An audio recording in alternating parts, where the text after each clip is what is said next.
Ұлтауфест республикалық балалар мен жасөспірімдер шығармашылығына арналған өнер жобасы алғаш рет облыс орталығында ұйымдастырылды. Жобаға Art Empire балалар шығармашылығын қолдау орталығы мен Жезқазған қаласы мәдениет және тілдерді дамыту бөлімі ұйытқы болды.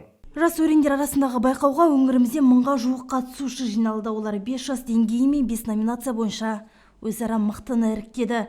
Сайыс мақсаты 3 жастан 18 жасқа дейінгі балалар мен жасөспірімдердің қарым-қабілетін анықтап, балғындардың шығармашылығын дамыту, жаңа есімдерді анықтау. Осы орайда Жезқазған қаласындағы хореографиялық аспапта ойнау, көркем сөз оқу, театр өнері, қол өнер, бейнелеу өнер номинациялары бойынша қатысушылар қатысып жатыр. Бүгінгі Ұлтауфест жобасына 1000-нан аса көркем өнерпаздар, балалар шығармашылығына арналған ұжымдардың барлығы өздерінің өнерлерін паш етіп, жоғары деңгейде қаламыздың атынан көк туын желбіретіп, өздерінің өнерлерін көрсетіп жатыр.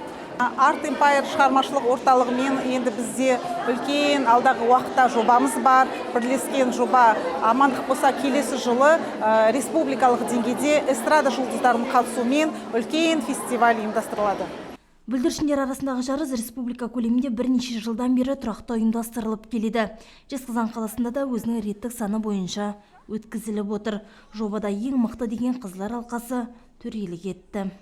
Бұл байқау өзінің жалғасын табады және де дами түседі деген үміттеміз. Барлық балаларға сәттілік тілейміз. Балалардың деңгейі өте жоғары.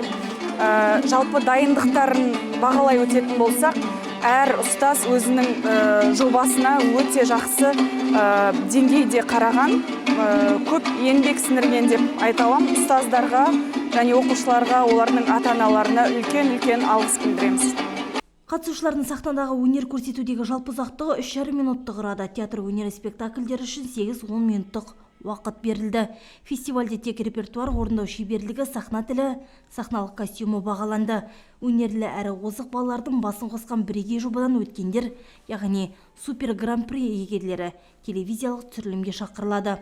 Ұлтауфест гала концертінде өнер көрсетеді. Бізде аздап қобалжу бар, бірақ біз қорықпаймыз. Ұстаз өзі үйреткен кейін барынша дауыс домбырамызға тартып, жеңіске жетеміз деген ойдамын. Сонымен Шалқыма өнер академиясы бас жүлдені қанжығасына байлады. Көркембе студиясы бірінші орынды иеленіп, 22 мамыр Астана қаласында хабар агенттігінің демеушілігімен өтетін бала бақыты телевизиялық жобасына жолдаманы жеңіп алды. Халықтар достығы мен мәдениет үйінің Диндали ансамблі супер бас жүлдені және 11-14 жас аралығындағы бишілердің арасында үздік танылып бас жүлде иеленді. Ұлтауфест жобасына үлкен рахметімді айтамын. Осындай балаларға мүмкіндік беріп, сахнаға шығарып жатыр. Біз Самира би студиясы құрылғанымызға 6 ай болды. Міне осы 3 пен 6 жас өзбек биі бас жүлдені ие болды. Және де 7 мен 9 жас белес биі да бас жүлдеге ие болды. Гүлім Маратқызы, Думан Оразов, Мейіржан Мейрамұлы, Ұлытау телеарнасы.